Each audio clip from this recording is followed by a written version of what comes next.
Kisah seorang yang tidak tahu baca Al-Quran tapi kuburnya bercahaya.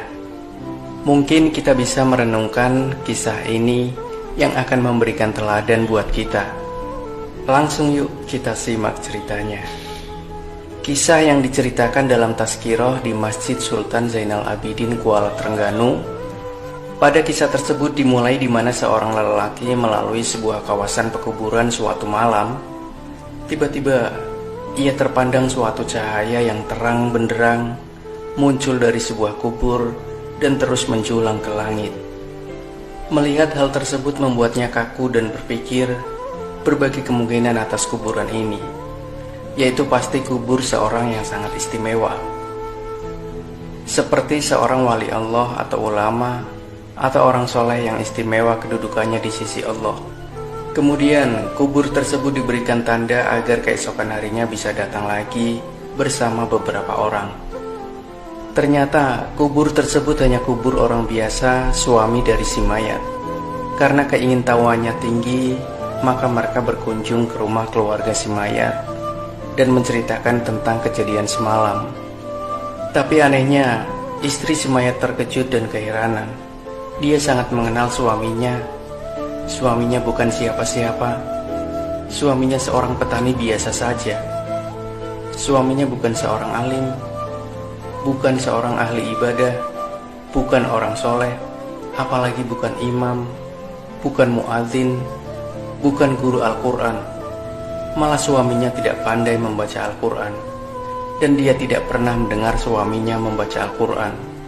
Dan lelaki itu bertanya, apakah perkara-perkara aneh yang si mayat selalu lakukan dalam kehidupan sehari-harinya? Akhirnya, istri almarhum teringat suatu perkara yang selalu dilakukan oleh almarhum. Setiap kali sebelum tidur pada setiap malam, suaminya akan mengambil wudhu, kemudian masuk di dalam suatu bilik, lalu diambilnya Al-Quran di atas rak, lalu dicium dan dipeluknya dengan penuh kecintaan dan kasih sayang. Ia akan duduk dan membuka Al-Quran itu sehelai demi sehelai, seperti sedang membaca. Sedangkan ia seorang yang buta Al-Quran. Dia akan meraba-raba ayat Al-Quran itu dengan tangannya, seolah-olah sedang menyentuh dan membelai sesuatu yang sangat dikasihi. Selain itu, menurut istri almarhum lagi, dia pernah mendengar rintihan dan isakan tangis suaminya yang sangat sedih, mendayu-dayu dengan penuh penyesalan. Tuhanku, ampunkanlah aku karena aku tidak mampu membaca kalimah-kalimahmu ini. Janganlah engkau hukum aku di atas kebodohanku ini, ya Allah. Wahai kalam Allah, maafkan kesalahanku. Aku tidak mampu membaca kalimah-kalimahmu. Aku tidak dapat bersahabat denganmu. Aku tidak dapat memahamimu. Tapi aku sangat mengasihimu. Aku sangat mencintaimu.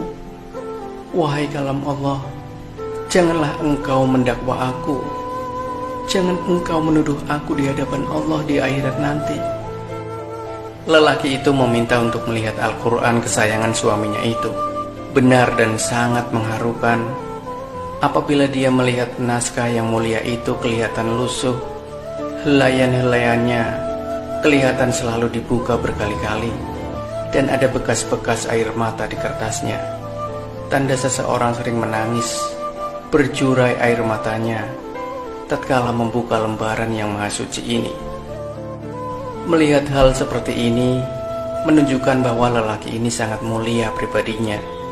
Hatinya telah bersatu dengan Al-Quran. Dia sangat mengasihi kalimah-kalimah Allah itu dengan sesungguhnya. Berarti dia mengasihi Allah dengan seluruh jiwa dan raganya.